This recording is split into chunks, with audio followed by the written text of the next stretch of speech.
Okay, in this demo, we're going to composite images of you that you've taken that go with the setting for each background. So the first thing you're going to do after you've imported your TV screen image is you're going to create a duplicate of the background. So you want to right click on the background and choose duplicate layer. And then we'll rename this layer TV screen, because what I want to do is select just the screen to create a mask for that. And if I did that without duplicating it, then I would only have this center part here. So once I do that, now I need to choose some sort of selection method to select inside of the TV screen. I know we've been using the object selection method, but for this, I'm going to use a new selection tool. We'll use the quick selection tool. And I'm going to stay inside the boundaries of the thing that I am wanting to select. And Photoshop does a pretty good job of reading the pixels. And I'm pretty happy with that selection. So I'm just going to come down here and click on my Create New Layer Mask button. And there it is. I've got a new layer mask. Now what I want to do is I'm going to place the picture of you inside here, File, Place Embedded, navigate to the photo of you, and you can do a quick rescale to go along with roughly the same size, and then place it. And now I'm going to use the mask that I created here to create a mask on this layer here of you reaching. So remember the shortcut, when you click on the mask while holding the Command key, it automatically reloads that selection. So with the layer of you reaching active, if you click on the Add Layer Mask here, then it'll automatically add the exact same selection to this top layer here, which is great. So now what I want to do is kind of adjust this, and you can clean up these edges at any point if you'd like to. But what I want to do is I want to move around this photo. So notice that there's a little chain link between the mask and the image layer. So I'm going to unlink that. And with the move tool, as long as the image thumbnail is selected, I can move this around freely inside that mask. So I can put the image of you exactly where you want it and hit return to set it into place, or click another layer. There we go. So we're almost done, but obviously this doesn't look very incorporated, right? So I want to blend it a little bit better. So with this top layer selected, I'm going to go up to the blending mode. And as I go through, I'm going to look at the different results I get from these different options here. And I kind of think overlay looks good. I like the light reflection of the window coming through. So I'm going to choose overlay. And then I'm going to add a gradient map to this here. And I'm going to use the adjustment layer. That's this button here. And it allows me to add any kind of an adjustment as its own layer. So there's gradient map. I'm going to click on that. And by default, whatever the color scheme I used last time will be here. But if I want to change it so that I can control the creative outcome, I just click inside the gradient map here, and then I have access to these chips. Remember the chip here on the left, if I double click on this, this should be your dark value. So I'm going to double click on that. I'll choose a green, and I want this to be really dark, like almost black green, right? So really dark forest green there. I'll click OK. And then I'm going to double click on this chip on the right here, this color chip, double click. And now this here, I'm going to choose more of a kind of an orange color, but this is my lighter value. So I'm going to go pretty light with it. And there you go. And if you wanted to change it, like maybe you decide you want it more blue instead of green, you can go in and make those adjustments, right? Just by clicking in there. And once you're happy with it, click OK. And you have your gradient map there. So at this point, it's so much more unified than it was when we started, just by taking those extra steps.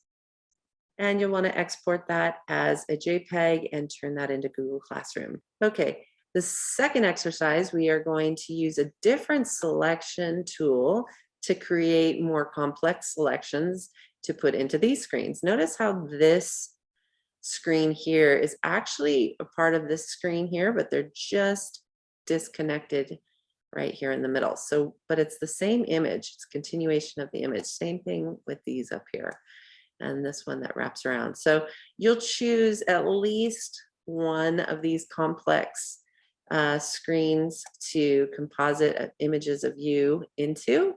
And I'll start with this one. I'll do two. You can do as many as you want, but you at least have to have one. And by one, I mean these two. Okay, so we'll start the same way by duplicating the background layer, and we'll rename this screen. And I'm doing that so that I can select and create a mask for these screens and can keep this area here. So for this one, we're going to use the Polygonal Lasso tool.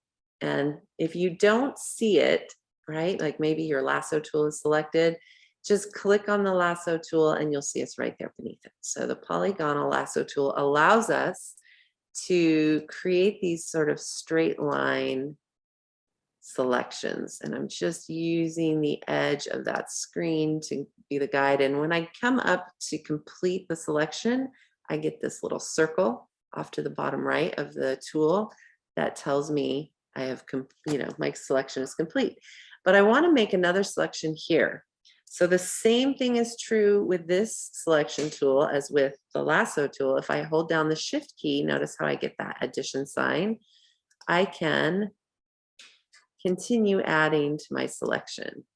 And I'm just going to go around the edge here using these straight lines. There we go. And now I have two selections. I could go on and on and on, just as long as I hold down the Shift key to create new selections. There we go.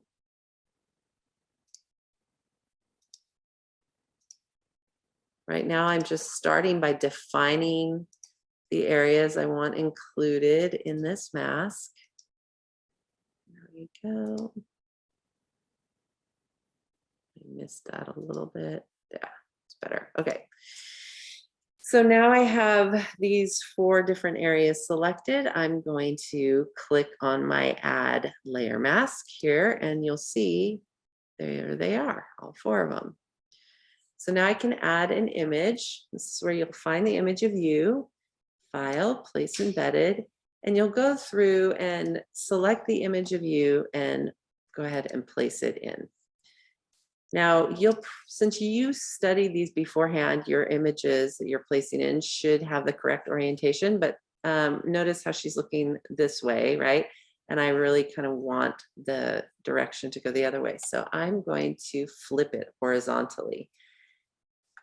And I can do that by going to Edit, Transform, Flip Horizontal, and boom, there she's flipped now the other way. But I want to place a mask over this. So I'm going to kind of get it into the right general area-ish and maybe scale it up even.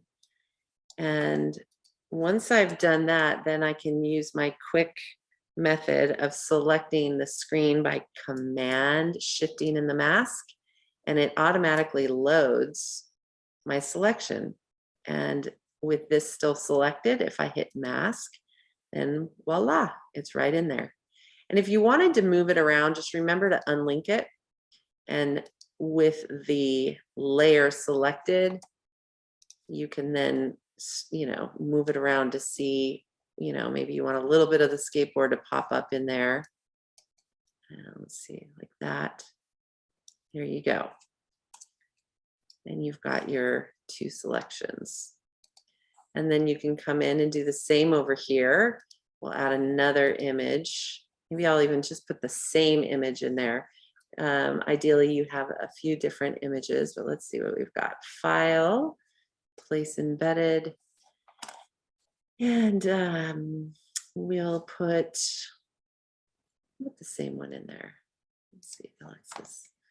All right, place, and this time I'll keep the orientation that way, scale it down a little, not too much. And I'm going to use this mask, Command Shift on the mask, and there it is. It's showing me that it loaded that selection, and it's going to cut off her face here, but that's okay because I know how to move it. And I'll go to this layer and click on the Add Layer Mask. There we go. Now I do want to shift this a little bit to the left. So remember to unlink, and then you can grab and shift. And if it's not moving how you want, hit Command Z to undo. And I see that I forgotten I was moving the mask. I want to move the image. So you want to make sure that that image layer is selected, and then you can move it around here. Now, every once in a while, this really weird thing happens where you go to move something and it automatically selects another layer, and it's super annoying, right?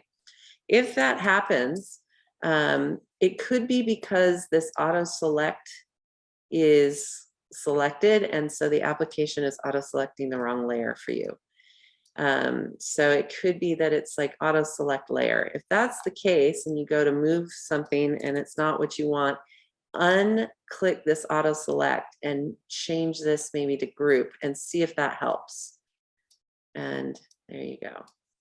And now you have incorporated yourself into Times Square, and just export this as a JPEG and turn it in.